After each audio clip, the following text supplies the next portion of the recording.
اشرح لي صدري ويسر لي امري واحلل عقدة من لساني يفقهوا قولي.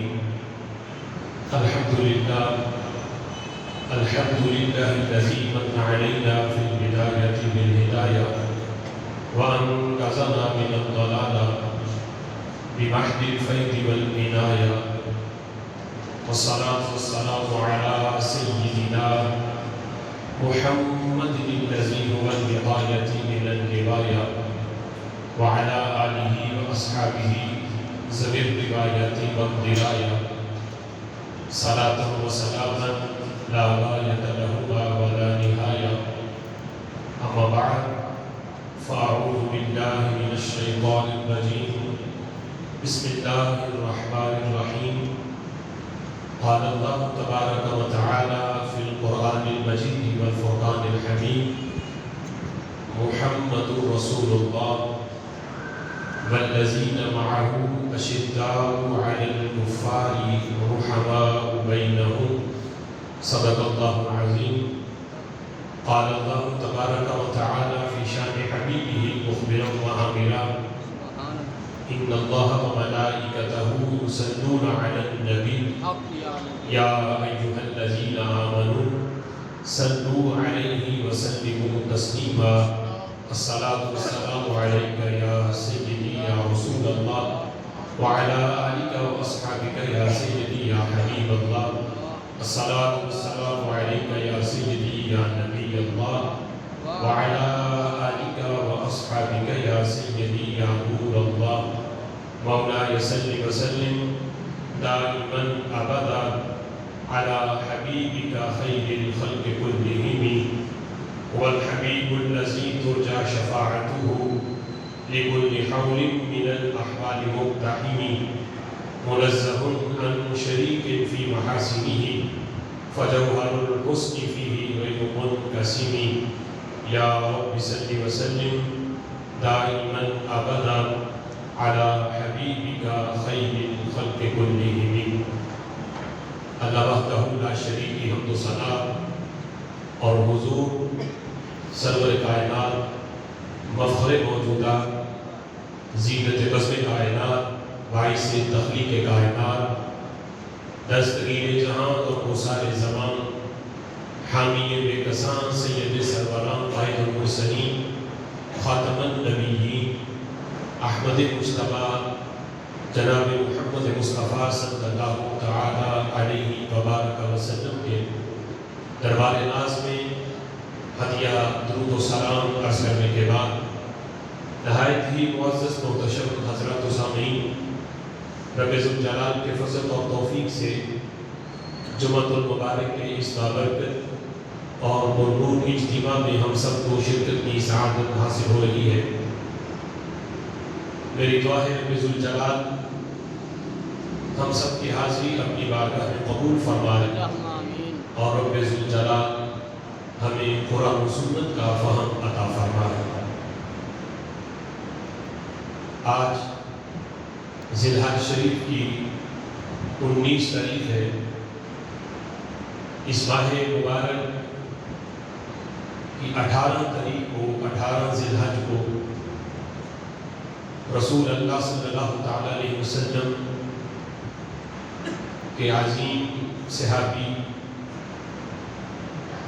مسلمانوں کے تیسرے خلیفہ داماد رسول حضرت سیدنا عثمان غنی رضی اللہ تعالی عنہ کی شہادت کا دن ہے۔ اسی مناسبت سے آج کے جمعۃ المبارک میں حضرت سیدنا عثمان غنی رضی اللہ تعالیٰ عنہ کی شان اور عظمت کے حوالے سے چند باتیں۔ آج کا ہمارا موضوع ہے، میری دعا ہے رب ذوالجلال ہمیں رسول اللہ صلی اللہ تعالیٰ علیہ وسلم کی ہر نسبت سے محبت اور ہر نسبت کا ادب کرنے کی توفیق عطا فرمائے۔ اللہم آمین۔ آج جس ہستی کا ذکر ہم کریں گے وہ عظیم ہستی ہے کہ جن کا سلسلہ نسب رسول اللہ صلی اللہ تعالیٰ علیہ وسلم کے ساتھ چوتھی پشت میں آپ کے سلسلہ نسب سے ملتا ہے حضرت سیدنا عثمان غنی رضی اللہ تعالیٰ عنہ، جن کو تمام صحابہ میں چند ایسے خصوصیات آپ کو حاصل ہیں جو دیگر کسی صحابی کو بھی وہ حاصل نہیں۔ ان میں ایک آپ کی خصوصیت یہ ہے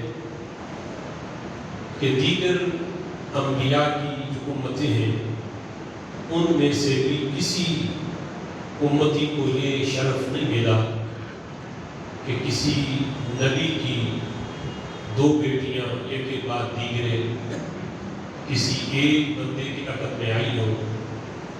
اس کائنات کے اندر وہ فقط ایک ہستی ہے کہ نبی بھی وہ جو امام الانبیاء ہے، ان کی دو نور زادیاں، دو صاحبزادیاں ایک کے بعد دیگرے حضرت عثمان غنی رضی اللہ تعالیٰ عنہ کے عقد نکاح میں آئیں۔ اسی وجہ سے حضرت عثمان غنی رضی اللہ تعالیٰ عنہ کو ذو النورین کہا جاتا ہے، دو نوروں والا۔ حضرت عثمان غنی رضی اللہ تعالیٰ عنہ سے رسول اللہ صلی اللہ تعالیٰ علیہ وسلم کے تقریباً 146 فرمان، 146 احادیث حضرت عثمان غنی رضی اللہ تعالیٰ عنہ سے مروی ہیں، جن میں 11 احادیث جو ہے امام بخاری رحمۃ اللہ علیہ نے اپنی صحیح بخاری کے اندر ان کو نقل کیا۔ 146 کل حدیثیں حضرت عثمان غنی رضی اللہ تعالیٰ عنہ نے نبی پاک علیہ الصلوۃ والسلام کی روایت کی۔ حضرت عثمان غنی رضی اللہ تعالیٰ عنہ 18 ذی الحج جمعے کے دن 35 ہجری میں آپ کی شہادت ہوئی۔ جمعے کا دن تھا، اس وقت حضرت عثمان غنی رضی اللہ تعالیٰ عنہ کی عمر مبارک 90 سال تھی۔ رسول اکرم صلی اللہ تعالیٰ علیہ وسلم نے حضرت عثمان غنی رضی اللہ تعالیٰ عنہ کے بارے میں جو ارشادات اور جو آپ کی عظمت میں آپ کے فرمان موجود ہیں، ان کی ایک لمبی فہرست ہے۔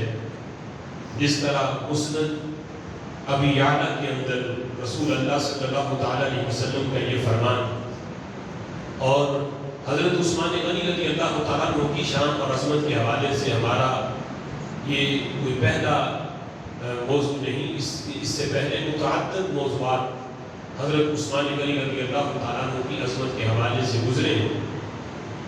ان میں وہ فرمان آج کے موضوع میں میں نے بیان کرنے ہیں کہ جو اس سے پہلے بیان نہیں ہوئے۔ حضرت عثمان غنی رضی اللہ تعالیٰ عنہ کے بارے میں مسند ابی یعلا میں رسول اکرم صلی اللہ تعالیٰ علیہ وسلم کا فرمان، میرے آقا فرماتے ہیں، جب پوچھا گیا کہ حضرت عثمان غنی رضی اللہ تعالیٰ عنہ کا مقام اور مرتبہ کیا ہے، تو حضور فرماتے ہیں، عثمان ولی کی فی الدنیا والآخرہ۔ سبحان اللہ۔ فرمایا عثمان دنیا میں بھی میرا ولی ہے، آخرت میں بھی میرا ولی ہے۔ عثمان ولی کی فی الدنیا والآخرہ، عثمان دنیا میں بھی میرا ولی ہے اور آخرت میں بھی عثمان میرا ولی ہے۔ اور ابن عساکر میں رسول اللہ صلی اللہ تعالیٰ علیہ وسلم کے یہ الفاظ موجود ہیں۔ میرے محبوب فرماتے ہیں لِكُلِّ نَبِيٍّ خَلِيلٌ، فرمایا کہ ہر نبی کا اس کی امت میں کوئی نہ کوئی خلیل ہوتا ہے۔ لِكُلِّ نَبِيٍّ خَلِيلٌ فِي أُمَّتِهِ، ہر نبی کا اس کی امت میں کوئی نہ کوئی خلیل، دوست ہوتا ہے، ساتھی ہوتا ہے۔ ہر نبی کا اس کی امت میں کوئی نہ کوئی ایک خاص دوست ہوتا ہے۔ اور میرے آقا فرماتے ہیں وَإِنَّ خَلِيلِي عثمان رضی اللہ تعالیٰ عنہ، اور فرمایا میری امت میں میرا خلیل وہ حضرت عثمان غنی رضی اللہ تعالیٰ عنہ ہے۔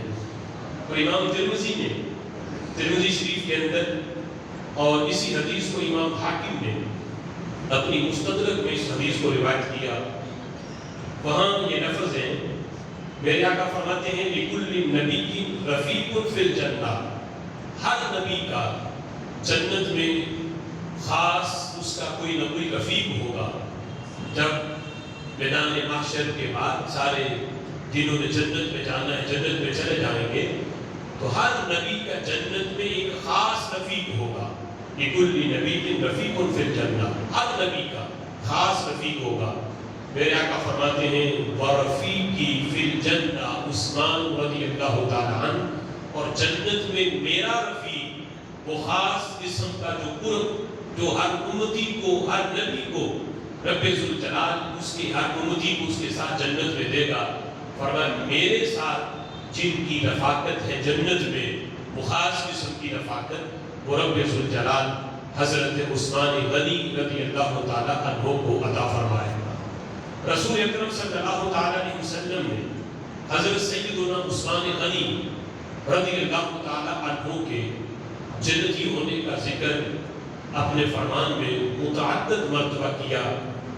اس لیے حضرت عثمان غنی رضی اللہ تعالیٰ عنہ کا شمار ان عشرہ مبشرہ صحابہ میں تیسرے نمبر پر ہوتا ہے۔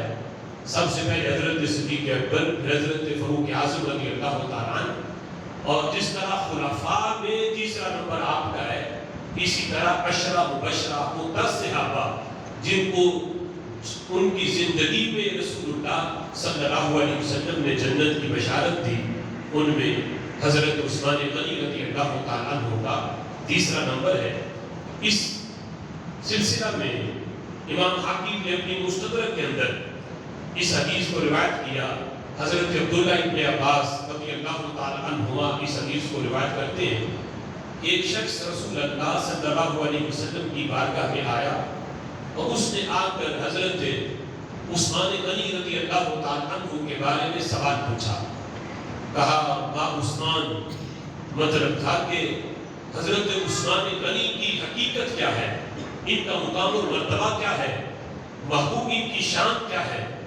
تو میرے محبوب علیہ السلام نے اگرچہ بہت سی شانیں ہیں حضرت عثمان غنی رضی اللہ تعالیٰ عنہ کی، لیکن میرے محبوب نے ایک ہی جملے میں جو حضرت عثمان غنی کی جو شان تھی، یعنی ایک سمندر کو کوزے میں بند کیا، فرمایا کہ عثمان وہ ہیں ذاک امراء الجنہ، فرمایا کہ جنتی بندہ ہے، جس نے جنتی بندہ دیکھنا ہو وہ میرے عثمان کو دیکھے۔ ذاک امراء الجنہ، فرمایا یہ جنتی شخص ہے۔ اور جنگ تبوک کے موقع پر حضرت عثمان غنی رضی اللہ تعالیٰ عنہ کا جو کردار ہے وہ کسی سے ڈھکا چھپا نہیں۔ یہ جنگ تبوک واحد ایسی جنگ تھی کہ جو رسول اللہ صلی اللہ تعالیٰ علیہ وسلم کے جتنے غزوات ہیں جن میں آپ نے شرکت کی، ان میں سب سے مدینہ شریف سے دور جا کے یہ جنگ لڑی گئی۔ اس لحاظ سے اس جنگ میں بہت سے ساز و سامان کی ضرورت تھی، زاد راہ بھی چاہیے تھا، پھر سواریوں کا انتظام بھی چاہیے تھا، اسباب بالکل کچھ نہیں تھے۔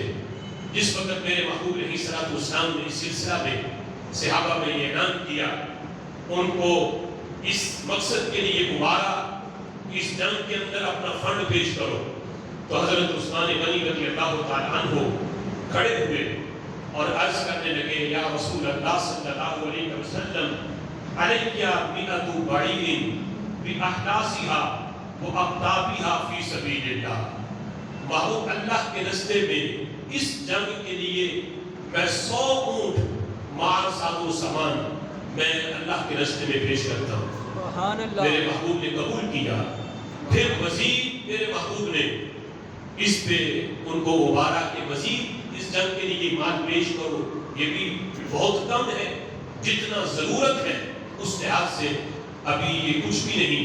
حضرت عثمان غنی رضی اللہ تعالیٰ عنہ پھر کھڑے ہوئے اور عرض کرتے ہیں محبوب یہ 100 جو جس کا میں نے پہلے اعلان کیا یہ بھی دوں گا، اس کے علاوہ مزید 200 اونٹ اور مال ساز و سامان کے میں اللہ کے راستے میں محبوب پیش کرتا ہوں۔ سبحان اللہ۔ پھر میرے محبوب نے تیسری مرتبہ پھر اعلان کیا، حضرت عثمان غنی رضی اللہ تعالیٰ عنہ پھر کھڑے ہوئے، عرض کرتے ہیں محبوب پہلے جو 300 ہیں ان کے علاوہ مزید 300 اونٹ اور بڑا ساز و سامان کے میں اللہ کے راستے میں پیش کرتا ہوں.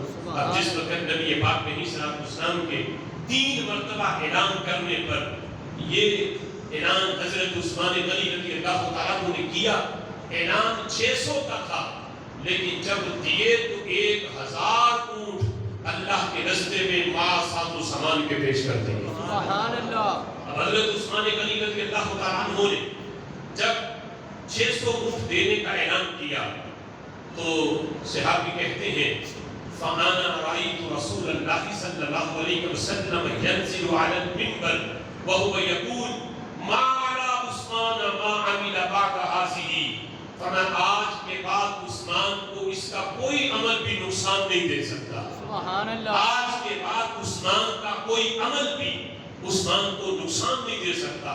ما علی عثمان ما عمل بعد هذه. آج کے بعد عثمان جو بھی کرے اس کا کوئی عمل بھی عثمان کو نقصان نہیں دے گا. مطلب حضرت عثمان غنی رضی اللہ تعالیٰ عنہ کے جنتی ہونے کا میرے آقا علیہ الصلوۃ والسلام اعلان کر رہے تھے. اور ایک حدیث میں یہ لفظ ہے کہ وہ بھی جنگ تبوک کا موقع ہے. نبی پاک علیہ الصلوۃ والسلام کی بارگاہ میں حضرت عثمان غنی نے یہ 1000 اونٹ بھی پیش کیے اور 70,000 دینار نبی پاک علیہ الصلوۃ والسلام کی بارگاہ میں یہ بھی لائے. اور اپنی جولی میں حضرت عثمان غنی نے وہ دینار ڈالے تھے اور لا کے نبی پاک علیہ الصلوۃ والسلام کی جولی میں انڈیل دیے. سبحان اللہ. میرے محبوب اپنی جولی سے یوں لپ بھر کے وہ دینار اٹھا کے یوں نیچے پھینکتے ہیں اور ساتھ میرے محبوب یہ لفظ بولتے ہیں ما در عثمان ما عمل بعد اليوم. آج کے بعد عثمان کا کوئی عمل بھی عثمان کو نقصان نہیں دے سکتا. یہ لفظ میرے محبوب علیہ الصلوۃ والسلام نے اس موقع پر بولے. اور یہ شان اور عظمت حضرت عثمان غنی رضی اللہ تعالیٰ عنہ کی ہے کہ تمام صحابہ اگرچہ ان کے بھی جنتی ہونے کی بشارتیں ہیں اور ان کی بھی بہت سی عظمت اور شان میرے محبوب نے بیان کی، لیکن یہ جملے کہ آج کے بعد اس کا کوئی عمل بھی اسے نقصان نہیں دے گا، یہ جملے جس ہستی کے بارے میں بولے گئے وہ حضرت عثمان غنی رضی اللہ تعالیٰ عنہ کی ذات گرامی ہے. ایک حدیث کے اندر یہ لفظ ہے میرے محبوب علیہ السلام نے فرمایا اشترا عثمان والجنت. حضرت عثمان غنی رضی اللہ تعالیٰ عنہ نے 2 مرتبہ جنت کو خریدا. برتين 2 مرتبہ جنت خریدی نبی پاک علیہ السلام سے. ایک تو جنگ تبوک کا موقع تھا اور دوسرا وہ بئر روما جب مسلمان مکہ چھوڑ کے مدینہ شریف پہنچے تو پینے کے لیے کہیں بھی پانی موجود نہیں تھا. ایک شخص کا کنواں تھا جو بہت مہنگے داموں نہیں پیسے لے کے اور پانی کی عام طور پہ جو قیمت تھی اس سے دگنی قیمت لے کے وہ پانی فروخت کرتا. مسلمانوں کی یہ بہت بڑی مشکل تھی. حضرت عثمان غنی رضی اللہ تعالیٰ عنہ نے اس مشکل کو بھی حل کیا. یعنی اللہ نے صحابہ کی جو مشکل تھی رب ذوالجلال بغیر واسطے کے بھی حل فرما سکتا تھا، لیکن اس موقع پر بھی جس ہستی کو واسطہ بنا کے اس پریشانی کو حل کیا گیا وہ حضرت عثمان غنی رضی اللہ تعالیٰ عنہ کی ذات گرامی ہے. اس حدیث کو امام طبرانی نے موجم اوسط اور موجم کبیر کے اندر اس کو نقل کیا. اور یہاں جو ریاض النظرہ فی مناقب العشرہ اس حوالے سے یہ حدیث میں آپ کے سامنے رکھتا ہوں. یہاں بھی یہ حدیث موجود ہے. لما قدم المہاجرون المدینہ تھا، مہاجرین جس وقت مدینہ شریف پہنچے استنقروا الماء، پانی ان کے پاس نہیں تھا، پانی موجود نہیں تھا. پانی ایک شخص کا کنواں تھا. وکان لرجل من بنی وفا عین یقال له روما، جس سے روما کہا جاتا تھا. یعنی وہ کنواں جو چشمے کی مانند تھا جس کا پانی رکتا نہیں تھا، وہ ایک شخص کا تھا. بنی وفار کا وہ شخص تھا، پانی بڑے مہنگے داموں بیچتا. نبی پاک علیہ السلام نے اسے بلا لیا اور اس سے فرمایا تبیعھا بعین فی الجنہ. اس سے کہا کہ یہ کنواں مجھے بیچ دو، بدلے میں اس کے بدلے تمہیں جنت کا کنواں مل جائے گا. سبحان اللہ. صرف کنواں نہیں ملنا تھا میرے محبوب فرما رہے تھے کنواں مجھے بیچ دو، بدلے میں جنت بھی ملے گی، جنت میں چشمہ بھی مل جائے گا۔ ابھی تمہاری ملت کا، تمہارے نام کا کنواں ابھی جنت میں تمہارے نام کر دیتا ہوں، جنت بھی تمہاری ہوگی، وہاں جنت کا کنواں بھی تمہاری ملت میں ہوگا، یہ بیچ دو مجھے۔ لیکن اتنی بڑی پیشکش جس وقت میرے محبوب نے کی، اب وہ شخص سمجھا نہیں کہ یہ تو دنیاوی مال و دولت ہے، آج سانس ختم ہوئی اور یہ مال ہو سکتا ہے میں زندہ ہوں پھر بھی مجھ سے چلا جائے۔ وہ اس آفر کو سمجھا نہیں کہ اتنی بڑی آفر کر دی میرے محبوب نے۔ وہ کہنے لگا یا رسول اللہ صلی اللہ علیہ وسلم لیس لی ولا لعیال عین غیرها لا استطیع ذلک، محبوب میرے اہل و عیال کے لیے، یعنی ان کی پرورش کے لیے، ان کے خرچے کے لیے اس کنویں کے علاوہ میرے پاس کچھ نہیں، میری ساری جمع پونجی یہی ہے، اس کے علاوہ میرے پاس کچھ مال نہیں، لا استطیع ذلک، اس کے علاوہ میں تو طاقت ہی نہیں رکھتا کہ میں اپنے بال بچوں کا خرچہ اٹھاؤں اور ان کی پرورش کر سکوں، اس کے علاوہ میرے پاس کچھ نہیں۔ محبوب میں نہیں دوں گا، اس نے صاف انکار کر دیا۔ اب جس وقت انکار کیا، نبی مکرم شفیع معظم صلی اللہ تعالیٰ علیہ وسلم کی یہ پیشکش جب حضرت عثمان غنی رضی اللہ تعالیٰ عنہ کے کان تک یہ خبر پہنچی کہ اتنی بڑی پیشکش حضور نے اس بندے کو کر دی، لیکن اس نے مانا ہی نہیں۔ فَبَلَغَ ذَلِكَ عثمان فَاشْتَرَاهَا بِخَمْسَةٍ وَثَلَاثِينَ أَلْفَ دِرْهَمٍ، حضرت عثمان غنی رضی اللہ تعالیٰ عنہ اس بندے کے پاس چلے گئے، جا کے کہا بتاؤ کیا قیمت لیتے ہو؟ اس نے جو قیمت بتائی، حضرت عثمان غنی رضی اللہ تعالیٰ عنہ نے ایک درہم بھی اس سے کم نہیں کیا۔ 35,000 درہم میں حضرت عثمان غنی رضی اللہ تعالیٰ عنہ نے کنواں خرید لیا۔ سبحان اللہ۔ جب کنواں خریدا، خرید کے حضور کی بارگاہ میں آ گئے، آ کے عرض کرتے ہیں اجعلنی مثل الذی جعلتہ عینا فی الجنہ، سبحان اللہ، محبوب جو ریٹ آپ نے کنویں کا اس بندے کو لگایا تھا، کیا یہ ریٹ میرے لیے بھی ہے؟ جو قیمت آپ نے کنویں کی، کنویں کے مالک کو لگائی تھی کہ کنواں مجھے دے دو بدلے میں جنت کا کنواں مل جائے گا، کیا محبوب وہ ریٹ مجھے میرے لیے بھی ہے؟ اگر میں وہ کنواں خرید کے وقف کر دوں، دے دوں مسلمانوں کو، تو محبوب کیا یہ عوض مجھے بھی مل جائے گا؟ تو میرے محبوب علیہ الصلوۃ والسلام نے فرمایا نعم اے عثمان، وہ ریٹ تیرے لیے بھی ہے۔ حضرت عثمان کہتے ہیں قد اشتریتها وجعلتها للمسلمین، محبوب پھر گواہ ہو جائیں میں نے کنواں خرید بھی لیا ہے، مسلمانوں کو وقف بھی کر دیا ہے۔ سبحان اللہ۔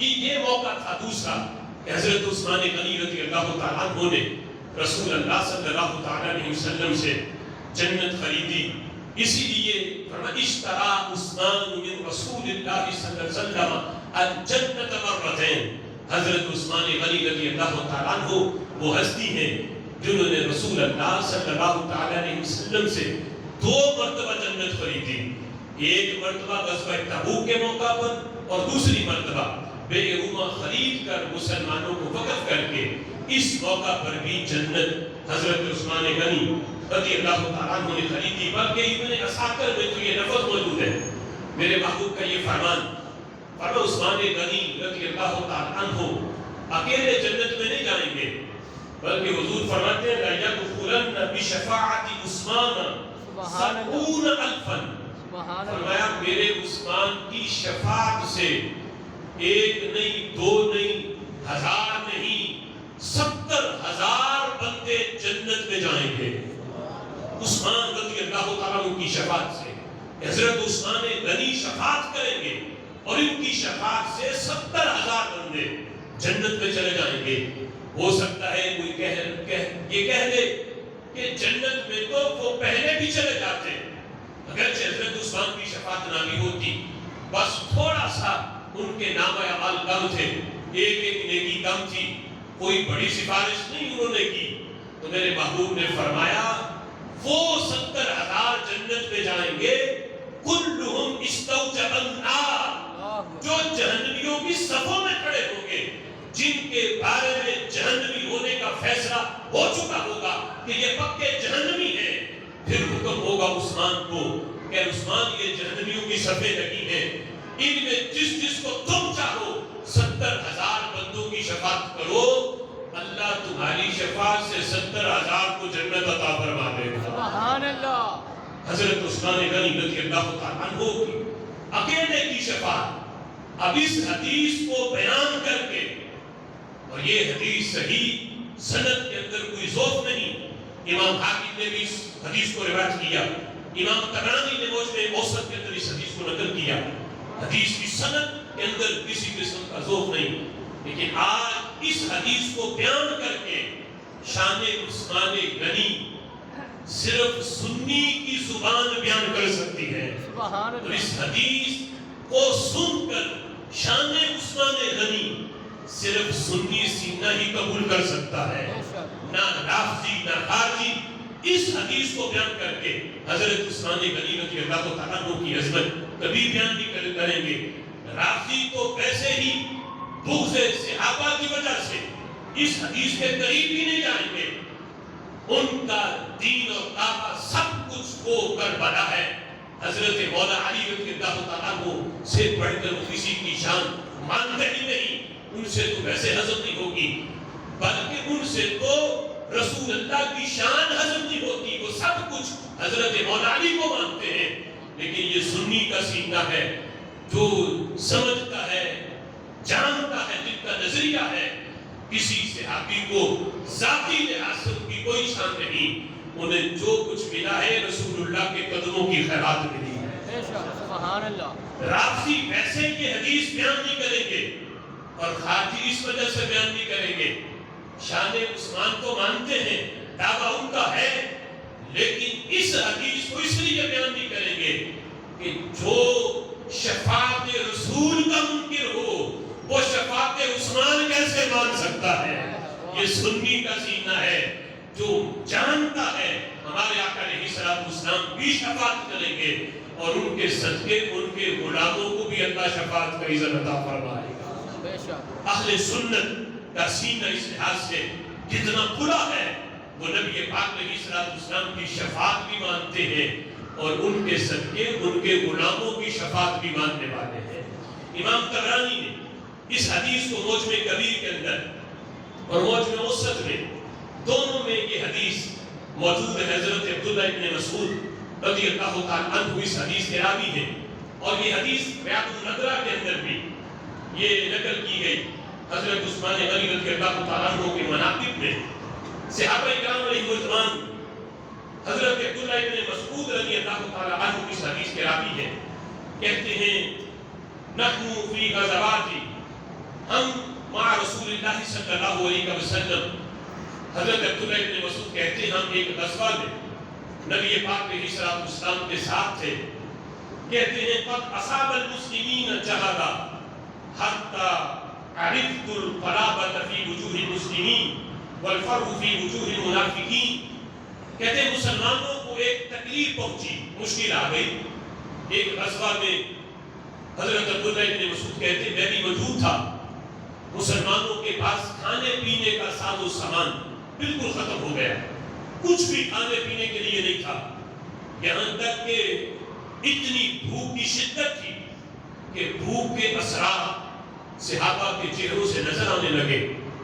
کہتے ہیں جس وقت یہ صورتحال منافقین نے دیکھی تو منافقین بڑے خوش ہوئے، یعنی ان کے خوشی کے جو اثرات ان کے چہرے سے نظر آ رہے تھے کہ منافق تو چونکہ چلے اس لیے ساتھ تھے، پیچھے وہ ساتھ کافروں کے تھے، اوپر سے کلمہ پڑا ہوا تھا، اور ان مسلمانوں کی یہ حالت دیکھ کے انہیں خوشی ہو رہی تھی کہ دیکھو جب حالت کفر میں تھے تو کتنی امیری تھی، آج ایک نوالے کے لیے یہ ترس رہے ہیں، اور یہ حال بن گیا کہ چہرے سے بھوک کی شدت کے آثار نظر آ رہے ہیں، کھانے پینے کے لیے ایک لقمہ بھی ان کو میسر نہیں، تو یہ حالت صورتحال دیکھ کے منافقین بڑے خوش ہوئے اور صحابہ کرام نے قربان کی یہ صورتحال تھی کہ بھوک کے اثرات چہروں سے نظر آ رہے تھے۔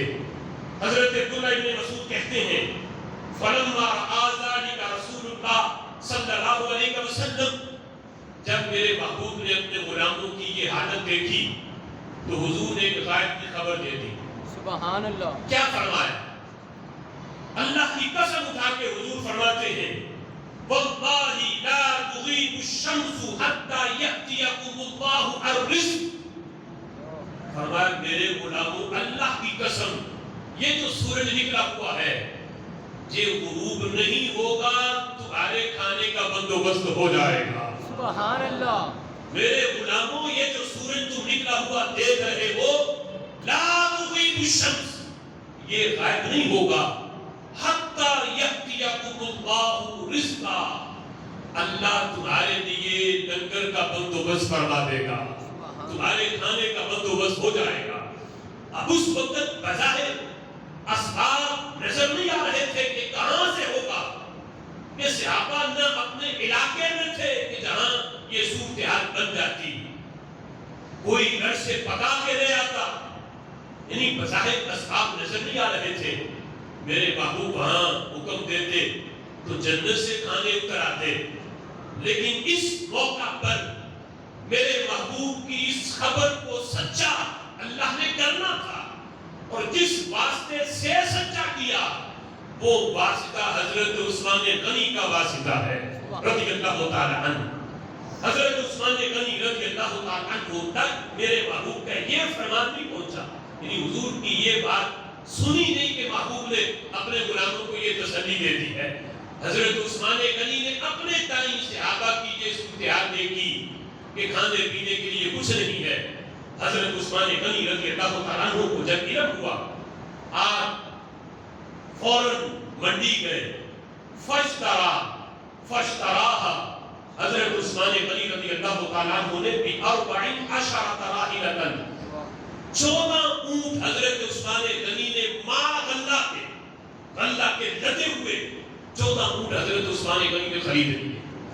ان میں سے ایک روایت میں 7 کا لفظ ہے، ایک روایت میں 10 کا لفظ ہے کہ 10 اونٹ حضرت عثمان غنی رضی اللہ تعالیٰ عنہ نے رسول اللہ کی بارگاہ میں بھیج دیے۔ سبحان اللہ۔ اب جس وقت حضور کی بارگاہ میں وہ اونٹ بھیجے، سورج کبھی غروب نہیں ہوا تھا، میرے محبوب نے فرما دیا میرے صحابہ میں نے کہا تھا اونٹ ابھی سورج غروب نہیں ہوگا، اللہ لنگر کا بندوبست کر دے گا، یہ دیکھو 10 اونٹ اللہ کے اللہ نے تمہارے لیے بھیج دیے ہیں۔ جس ہستی کے واسطے سے بھیجے وہ حضرت عثمان غنی رضی اللہ تعالیٰ عنہ کی ذات گرامی۔ اب یہ اللہ جب مسلمانوں نے دیکھا ان کے چہروں پہ خوشی آ گئی، منافقین کے چہرے مرجھا گئے۔ اب جو بات خاص طور پہ حضرت عثمان غنی کی شان میں بتانا چاہتا ہوں، حضرت عبداللہ ابن مسعود رضی اللہ تعالیٰ عنہ کہتے ہیں میرے محبوب نے اس موقع پر حضرت عثمان غنی رضی اللہ تعالیٰ عنہ کے لیے دعا مانگی۔ حضرت عبداللہ ابن مسعود کہتے ہیں انداز کیا تھا میرے محبوب کا، کہتے ہیں رَأَيْتُ رَافِعًا يَدَيْهِ، میرے محبوب نے اپنے ہاتھ اٹھائے دعا کے لیے، نارمل نہیں کہ جتنے ہم عام طور پہ دعا کے لیے ہاتھ اٹھاتے ہیں، کہتے اتنے نہیں، میرے محبوب نے اتنے بلند کیے، کہتے ہیں رَأَيْتُ بِيَادِ إِبْدَيْهِ، یہاں تک کہ میں نے محبوب کی بغلوں کی سفیدی دیکھ لی۔ اب یہ صحابہ کا انداز ہے، یہ نہیں کہا کہ بغلیں نظر آنے لگی، فرمایا بغلیں عام نہیں تھی، عام بندے کی بغلیں جو ہے اس طرح کی نہیں ہوتی، یعنی پورا جسم اگر سفید ہے تو بغلوں کا کلر جسم کے لحاظ سے وہ گندمی ہوگا یا سیاہی مائل ہوگا، لیکن کہتے میرے محبوب کی بغلیں بھی نورانی تھی۔ سبحان اللہ۔ رَأَيْتُ بِيَادِ إِبْدَيْهِ، محبوب نے اتنے ہاتھ بلند کیے یہاں تک کہ رسول اللہ صلی اللہ علیہ وسلم کی بغلوں کی سفیدی نظر آنے لگی، اور کہتے ہیں دعا کیا مانگی میرے محبوب نے حضرت عثمان غنی کے لیے؟ حضرت عبداللہ ابن مسعود کہتے ہیں یدعو لعثمان ما سمعته يدعو لأحد قبله ولا بعده. کہتے ہیں محبوب نے جو دعا مانگی آج تک میرے کانوں نے، عبداللہ ابن مسعود کہتے ہیں آج تک میرے کانوں نے کسی کے لیے محبوب کی زبان سے نہ اس سے پہلے کبھی ایسی دعا سنی نہ اس کے بعد کبھی محبوب کی زبان سے ایسی دعا سنی جو میرے محبوب نے حضرت عثمان غنی کے لیے مانگی ہے. یعنی حضرت عثمان غنی کے لیے کیا دعا ہوگی، کتنی بڑی بڑی دعائیں میرے محبوب نے اپنے صحابہ کے لیے مانگی کئی مواقع پر. لیکن عبداللہ ابن مسعود کہتے ہیں میرے کانوں نے ایسی دعا کسی کے لیے رسول اللہ کی زبان سے نہیں سنی جو میرے محبوب علیہ السلام حضرت عثمان کے لیے مانگ رہے تھے. بلکہ ایک موقع پر حضرت ابو سعید خدری یہ لفظ بولے، آپ فرماتے رہی تو رسول اللہ رافعا یدیہ یدعونی عثمان یقول یا ربی رضیت عن عثمان فرقعا. کہتے ہیں حضور حضرت عثمان غنی کے لیے دعا مانگ رہے تھے اور لفظ کیا تھے، اے اللہ میں عثمان سے راضی ہوں تو بھی عثمان سے راضی ہو جا، میں عثمان سے راضی ہوں تو عثمان سے راضی ہو جا. کہتے ہیں ان کلمات کا اتنا تکرار کیا رات کے اول حصے میں محبوب یہ دعا مانگنی شروع ہوئے. کہتے ہیں فلما زاد رافعا یدیہ حتی طلع الفجر. محبوب نے ساری رات دعا مانگی، جب ہاتھ نیچے کیے ادھر فجر کا وقت شروع ہو چکا تھا. کہ رات کے اول حصے میں محبوب دعا مانگنی شروع ہوئے اور فجر تک حضرت عثمان غنی رضی اللہ تعالیٰ عنہ کے لیے یہی دعا مانگتے رہے، اے اللہ میں عثمان سے راضی ہوں تو بھی عثمان سے راضی ہو جا. اب یہ کوئی مطلب نہ اس کا نکالے کہ معاذ اللہ حضرت عثمان غنی سے معاذ اللہ کوئی غلطی ہوئی تھی کہ جس کی وجہ سے یہ دعا مانگنے کی نوبت آئی ہو، بلکہ ایسا نہیں تھا. یہ بتانا چاہتے تھے کہ عثمان غنی رضی اللہ تعالیٰ عنہ کے ساتھ میری جو محبت ہے کہ اسلام کو مال کے لحاظ سے جہاں بھی مشکل پیش آئی ہے سب سے بڑھ چڑھ کے جس ہستی نے حصہ لیا ہے وہ حضرت عثمان غنی رضی اللہ تعالیٰ عنہ کی ذات گرامی ہے. اس لیے اللہ میں تجھ سے دعا کر رہا ہوں ہر حال میں ہر جگہ میں عثمان سے راضی ہوں، اے اللہ تو بھی میرے عثمان سے راضی ہو جا. سبحان اللہ. اور رضا کا یہ عالم ہے کہ رسول اکرم صلی اللہ علیہ وسلم یہ فرماتے ہیں جب آپ کی ایک صاحبزادی کا وصال ہوتا ہے تو دوسری صاحبزادی حضرت عثمان غنی کے عقد میں دے دیتے ہیں اور صاحب فرماتے ہیں میں نے اپنی بیٹیوں کا نکاح جس سے بھی کیا میں اپنی مرضی سے نہیں کیا، میں نے اللہ کے حکم سے کیا ہے. اور اس موقع پر میرے محبوب نے یہ جملے بولے. حدیث میں الفاظ مختلف ہیں، تعداد مختلف ہے. کسی جگہ فرمایا میری 100 بیٹیاں ہوتی اور کسی جگہ فرمایا حدیث میں لفظ ہے اگر میری 40 بیٹیاں بھی ہوتی میں یکے بعد دیگرے عثمان غنی کے نکاح میں دے دیتا.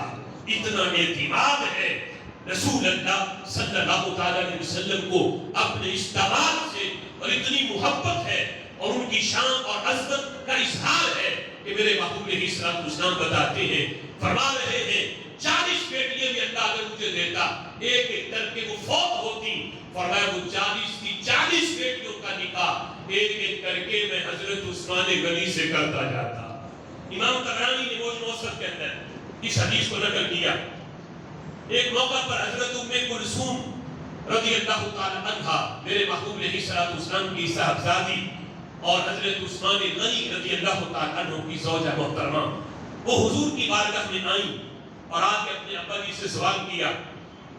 عرض کرتی ہیں یا رسول اللہ صلی اللہ علیہ وسلم زوج فاطمہ خیر من زوجی. محبوب سیدہ کائنات فاطمہ الزہرا رضی اللہ تعالی عنہا طیبہ طاہرہ حضرت فاطمہ رضی اللہ تعالی عنہا کے جو زوج ہیں حضرت مولا علی رضی اللہ تعالی عنہ، محبوب وہ تو میرے زوج حضرت عثمان غنی سے بہتر ہیں. یعنی یہ سوالیہ پوچھا کہ میرے زوج سے سیدہ کائنات کے جو زوج ہیں وہ بہتر ہیں، ان کی شان زیادہ ہے. تو میرے محبوب علیہ السلام نے اپنی بیٹی کو حوصلہ تسلی دیتے ہوئے یہاں جو جملے بولے یعنی ہر بیٹی کی یہ تمنا ہوتی ہے کہ میرے زوج کا جو مقام ہے یہ سب سے اونچا ہو. تو اس لحاظ سے یہ سوال تھا کہ حضرت سیدہ کائنات کے جو شوہر ہیں ان کی شان میرے زوج سے زیادہ ہے. تو میرے محبوب علیہ الصلوۃ والسلام فرمانے لگے زوجکی تحب اللہ ورسولہ. سبحان اللہ. اے بیٹی تمہارا جو زوج ہے جو شوہر ہے حضرت عثمان غنی رضی اللہ تعالی عنہ ان کی یہ شان ہے کہ وہ اللہ سے بھی پیار کرتا ہے اللہ کے رسول سے بھی پیار کرتا ہے. سبحان اللہ. اور اگلی شان بھی بیان کی فرمایا وَيُحِبُّهُ اللَّهُ وَرَسُولُهُ. فرمایا صرف یہی نہیں کہ وہ پیار کرتا ہے فرمایا تمہارے شوہر کی یہ شان ہے کہ اللہ بھی اس سے پیار کرتا ہے اللہ کا رسول بھی اس سے پیار فرماتا ہے. اللہ بھی پیار کرتا ہے اللہ کا رسول بھی پیار کرتا ہے. اور ساتھ میرے محبوب نے یہاں یہ جملے بولے فرمایا آزیدو کی کیا اس سے بھی زیادہ میں اس کی کوئی شان تمہیں سناؤں. فرمایا سنو لو دخلت الجنہ فرأیت منزلہ. کہ میری بیٹی جو اس کی عظمت اور شان جنت میں ہے جب تو جنت میں داخل ہوگی کتنی غیب کی خبریں ہیں. آج لوگ کہتے ہیں نبی کو تو معاذ اللہ اپنا پتہ نہیں کہ ان کے بارے میں فیصلہ کیا ہوگا. میرے محبوب فرماتے ہیں بیٹی جب تو جنت میں داخل ہوگی فرأیتی منزلہ اپنی آنکھوں سے اپنے شوہر کا مرتبہ دیکھ لینا. کیا مرتبہ ہوگا اس کا. فرمایا جنت میں جو اس کا مقام ہے اللہ نے وہ مقام کسی کو عطا نہیں کیا. صحابہ میں جو جنت میں اللہ نے اسے مقام عطا فرمایا ہے. سبحان اللہ. میرے اس حدیث کا کوئی مطلب غلط نہ نکالے کہ پھر حضرت صدیق اکبر ہے حضرت عثمان غنی ہے جو ترجمہ تھا الفاظ کا وہ سنا دیا. یہ انفرادی حیثیت جس نے بیان کی ہے وہ جانتا ہے کہ اس مقام اور مرتبے کی انفرادی حیثیت کیا ہے جو کسی اور صحابی کی نہیں. جو اللہ نے حضرت عثمان غنی رضی اللہ تعالیٰ عنہ کو جنت میں جو مقام عطا فرمایا ہے. فرمایا بیٹی کو اپنی آنکھوں سے دیکھ لینا جنت میں اللہ نے جو مقام اسے دیا وہ کسی اور کا نہیں. یہ مقام اور مرتبہ تو جنت میں اس کا دیکھے گی. ایک روایت میں یہ لفظ ہے حضرت ابو ذر غفاری رضی اللہ تعالیٰ عنہ کے سامنے ایک شخص نے حضرت عثمان غنی رضی اللہ تعالیٰ عنہ کے بارے میں کچھ لفظ بولے. اب اس بندے کا تعلق رافضی کیمپ کے ساتھ تھا. رافضی تھا جس کے دل میں خلفائے راشدین کا بغض تھا. حضرت ابو ذر غفاری رضی اللہ تعالیٰ عنہ کے سامنے آ کے یہ جملے اس لیے بول رہا تھا حضرت عثمان غنی کے خلاف کہ میں ابو ذر غفاری کو اپنا حمایتی بناؤں اور ان سے بھی حضرت عثمان غنی کے خلاف باتیں سنوں. یعنی بعض اوقات بندہ کسی کے سامنے آ کے کسی کے خلاف اس لیے بات کرتا ہے کہ مجھے اس کے نظریے کا بھی پتہ چلے کہ یہ بھی میرا ہم مسلک ہے اور اس کا بھی نظریہ وہی ہے جو میرا ہے. وہ بندہ یہ سوچ رہا تھا کہ ابو ذر غفاری میری حمایت کریں گے اور وہ بھی عثمان غنی رضی اللہ تعالیٰ عنہ کے بارے میں کچھ لفظ بولیں گے. لیکن حضرت ابو ذر غفاری رضی اللہ تعالیٰ عنہ کے سامنے جب اس بندے نے یہ جملے بولے تو حضرت ابو ذر کہنے لگے لا تقل فی عثمان الا خیر. عثمان غنی کے بارے میں اگر تو نے کچھ کہنا ہے تو اچھی بات کے سوا کچھ نہ کہنا. ان کے بارے میں کوئی نازیبا کلمات نہ کہنا. کچھ نہیں کہنا تو چپ رہو. اگر ان کے بارے میں بولنا ہے تو خیر کے ساتھ بولو بھلائی کے ساتھ بولو. ان کے بارے میں کوئی ایسے نازیبا کلمات میں نہیں سن سکتا. کیوں نہیں سن سکتا؟ حضرت ابو ذر غفاری رضی اللہ تعالیٰ عنہ نے کہنے لگے لقد رأیت منظرا وشہدت مشہدا لا انساہ. اس لیے کہ ایک بات کا فقط میں گواہ ہوں کوئی اور گواہ نہیں. وہ منظر میں نے دیکھا ہے میں اس منظر کا گواہ ہوں. لا انساہ آج تک میں نے اس بات کو یاد رکھے ہوا ہے. عثمان غنی رضی اللہ تعالیٰ عنہ کی جو شان ہے میں نے دیکھی کانوں سے سنی آنکھوں سے دیکھی ہے. میرے سوا اس منظر کا کوئی گواہ نہیں. ابو ذر یہ بات بیان کر کے کہتے ہیں میرے دل کی یہ حسرت تھی کہ کبھی میں رسول اللہ کو تنہا پاؤں کسی جگہ بیٹھے ہوئے. دیگر صحابہ کے ساتھ مجمع میں تو بڑی ملاقاتیں ہوتی، لیکن کہتے میری تمنا تھی کبھی مجھے تنہا بھی ملے، اکیلے بیٹھے ہو، کوئی پاس نہ ہو، میں ہوں اور میرے محبوب ہوں. کہتے میری یہ حسرت تھی. ایک دن میری یہ حسرت پوری ہوئی کہ میرے محبوب صلی اللہ علیہ وسلم ایک باغ میں تنہا بیٹھے تھے. حضرت ابو ذر کہتے ہیں میں بھی رسول اللہ کی بارگاہ میں پہنچا. کہتے جا کے میں بیٹھا کچھ دیر، نبی پاک علیہ الصلوۃ والسلام نے گفتگو فرمائی.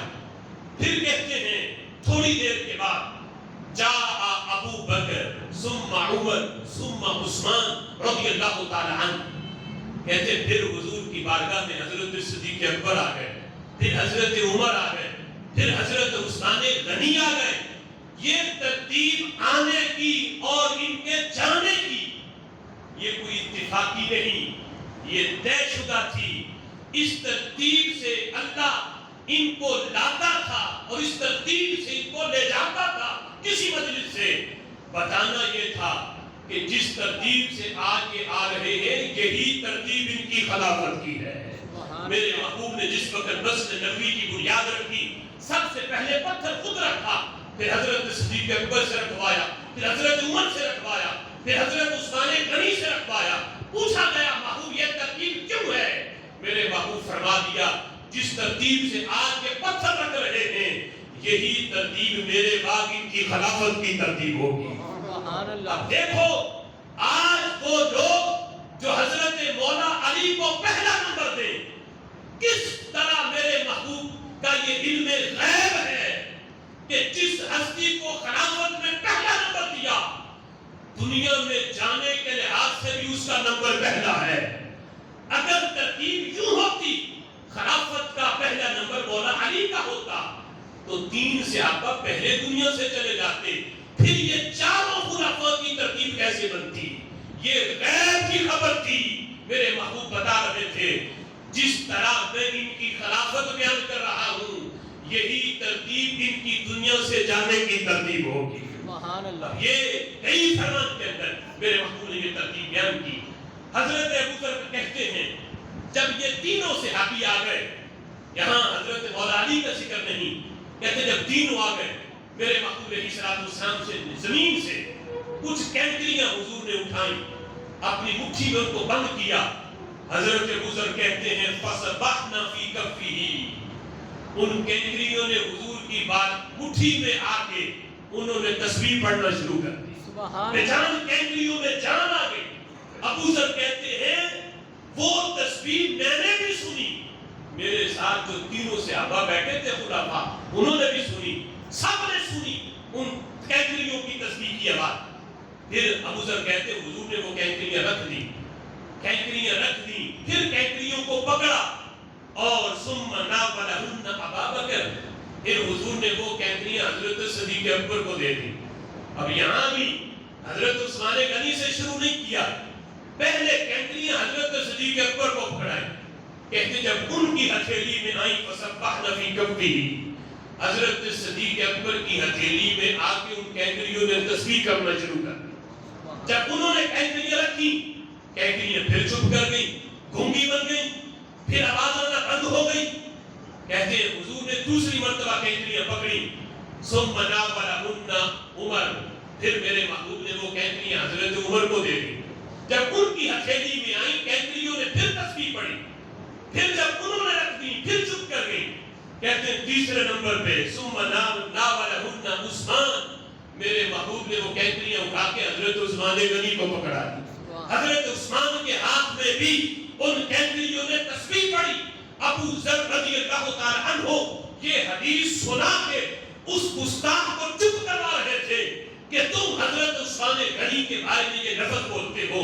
میں گواہ ہوں جو تسبیح کینکریوں نے رسول اللہ کے ہاتھ میں کی ہے وہی تسبیح عثمان غنی کے ہاتھ میں بھی ان کینکریوں نے کی ہے.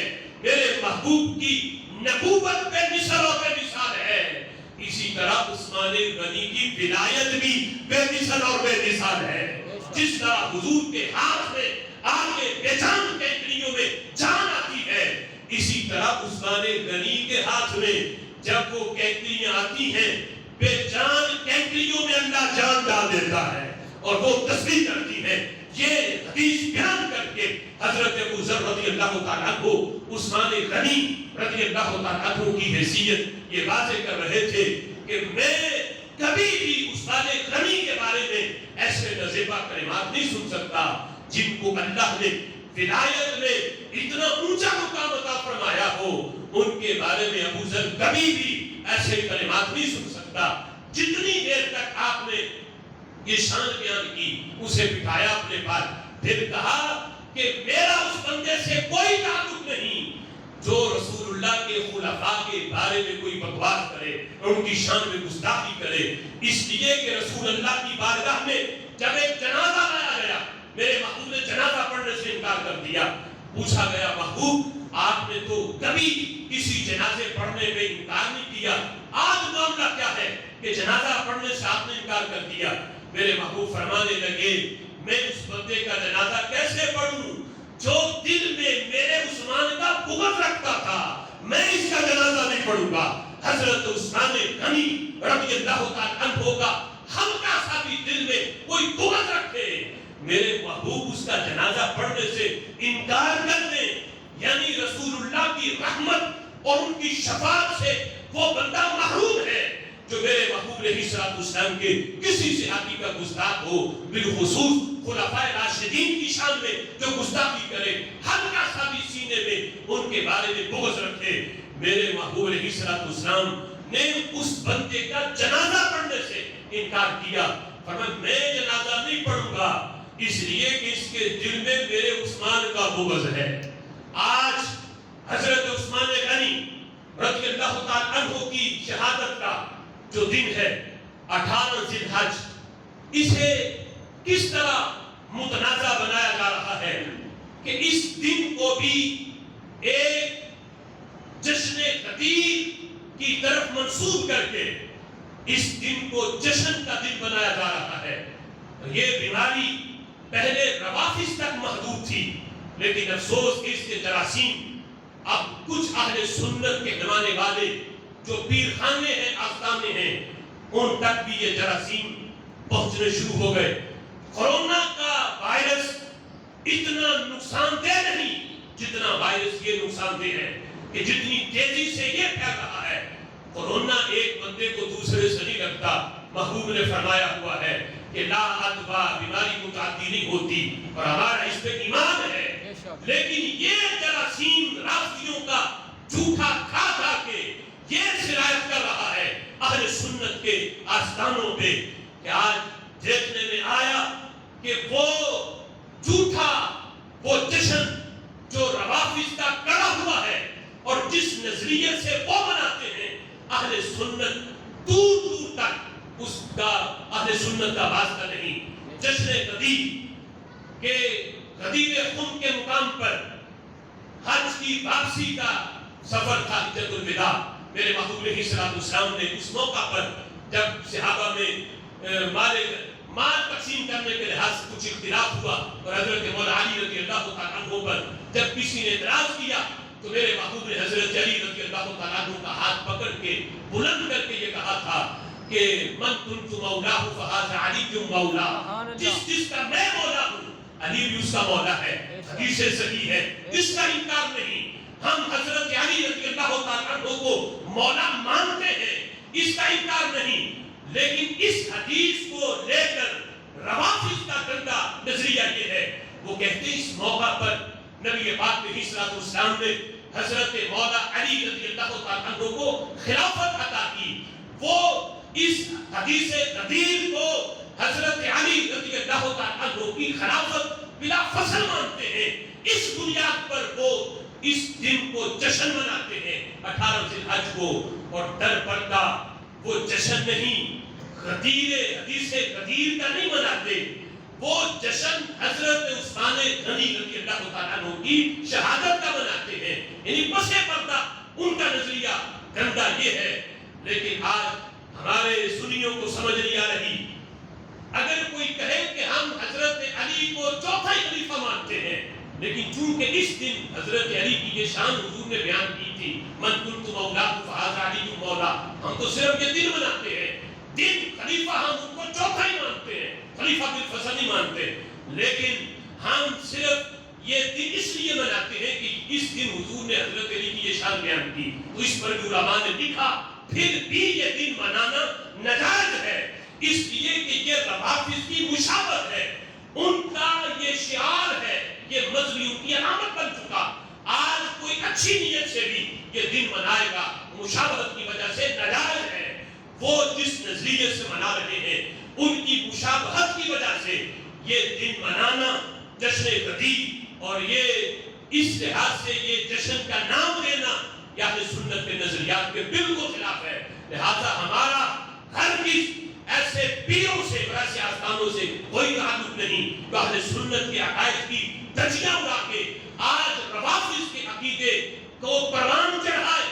وہ دن جو روافض کا شعار بن چکے ہیں آج اہل سنت بھی ان کو منائے، تو ہرگز اہل سنت کا ایسے پیروں سے ایسے آستانوں سے کوئی تعلق نہیں۔ سنی وہ ہے جو اہل سنت کے عقائد کی حفاظت کرے اور اسے روافض کی دیمک سے بچائے۔ اہل روافض کے نظریات جو ہے جن سے بو آئے روافض کے نظریات کی، ان سے جو ہے دور دور بھی اس کا کوئی شیوا نہ پایا جائے، وہ سنی ہے۔ لہذا آج جن لوگوں نے جشن غدیر سنی ہو کر، سنی کہلوا کر یہ پوسٹر چھاپے، ہرگز سنی اہل سنت ان سے ہوشیار رہے۔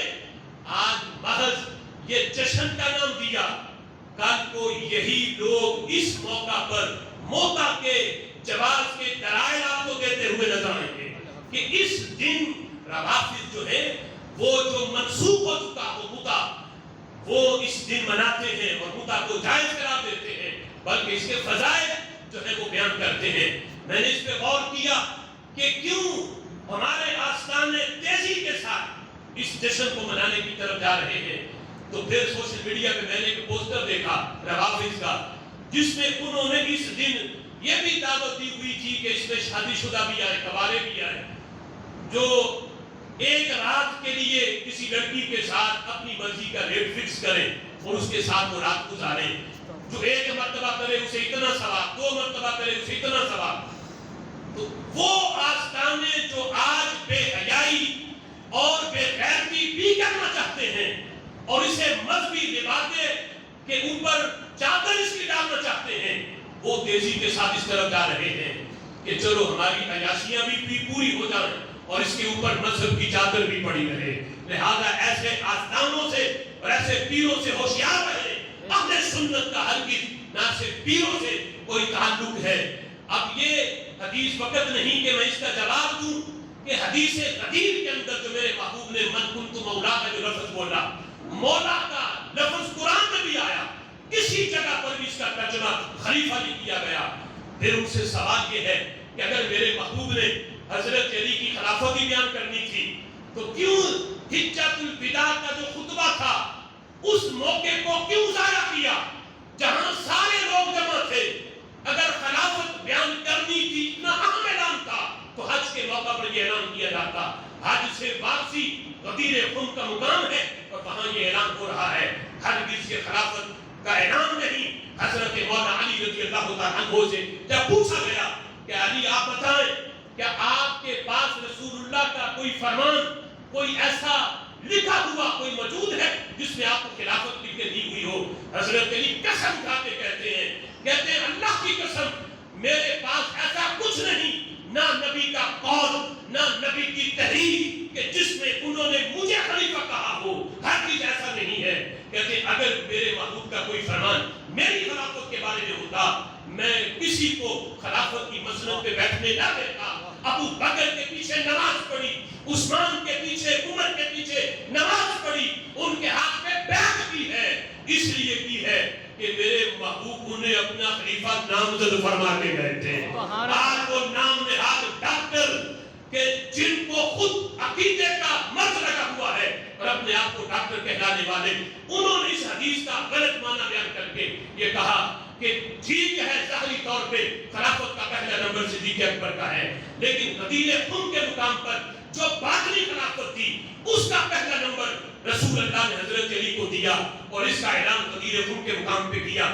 یعنی وہ تقسیم کرتے ہیں کہ ظاہری خلیفہ صدیق اکبر اور باطنی خلیفہ حضرت مولا علی رضی اللہ تعالیٰ عنہ ہے، لیکن حضرت علی خود اس کا انکار کر رہے ہیں، کہتے ہیں لوگوں روحانی اور باطنی ہر لحاظ سے، کیونکہ روحانیت کا جو امامت کا جو تعلق ہے اس کا تعلق روحانیت سے ہوتا ہے، اور جن کو میرے نبی اپنی ظاہری حیات میں اپنے مسلح پہ کھڑا کر کے یہ اعلان کر دیں کہ میرے تمام صحابہ میں روحانیت کے لحاظ سے جس ہستی کا پہلا نمبر ہے اس کا ہے جس کو میں اپنے مسلح پہ کھڑا کر رہا ہوں، ہر لحاظ سے، چاہے وہ باطنی خلافت ہو، وہ روحانی خلافت ہو، وہ ظاہری خلافت ہو، وہ ولایت کا نمبر ہو، ہر لحاظ سے پہلا نمبر اسی ہستی کا ہے جس کو میرے محبوب نے خلافت میں پہلا نمبر عطا فرمایا۔